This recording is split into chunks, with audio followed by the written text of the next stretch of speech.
Talamanca became one of the most important places for the Austriacist troops during the Succession War, thanks to its geostrategic advantages.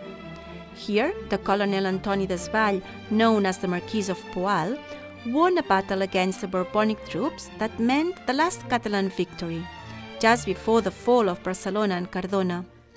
In August 1714, the Marquis moved to the Talamanca castle with the objective of leading his troops to Barcelona and cutting the siege.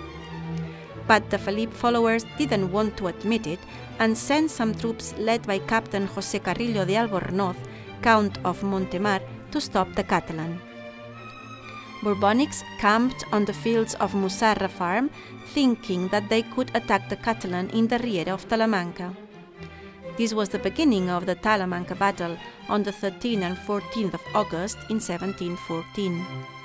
Catalan army, with 2,500 soldiers, knew very well the complicated orography of this zone, and it allowed them a victory against Bourbonic troops, much more powerful in quantity of soldiers and in war resources.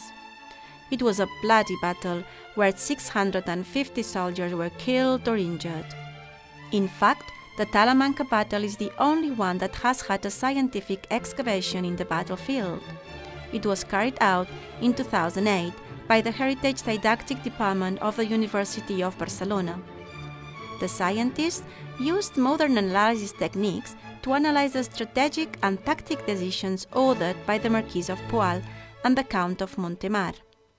Some decisions are narrated as a chronicle in the letter that the Marquis sent to Consell de Cent in Barcelona the day after the victory, and that can be found in the historic archive of the city of Barcelona.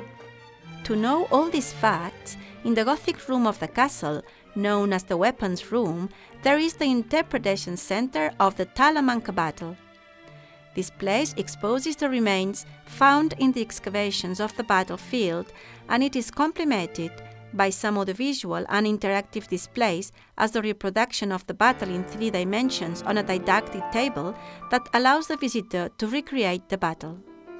There is also the possibility to watch a short film where the famous actor Louis Soulet performs Colonel Armengol Emil, one of the most distinguished officials in the army of Marquis of Poal, remembering the battle while he was in a prison in Bosnia. The place also has a reproduction of the clothes that wore the Miquelets, as they were known, the Catalan soldiers. As a complement of this interpretation center, just at the foot of the castle, there is a viewing point that offers a panoramic vision of all the battlefields. The landscape is marvelous, and thanks to the didactic explanation about the battle and the Succession War, visitors can distinguish the zones occupied by each army and the place where took place the fights. From this viewpoint, we can see a memorial monument 1714 to remember the Catalan army led by Marquis of Poal, and each year on the 13th of August there is a festivity to remember the Talamanca battle. It is celebrated since the inauguration of the monument in 2011, and apart from the battle, it also commemorates and honors the effort of Catalan army during the bloody War of Succession.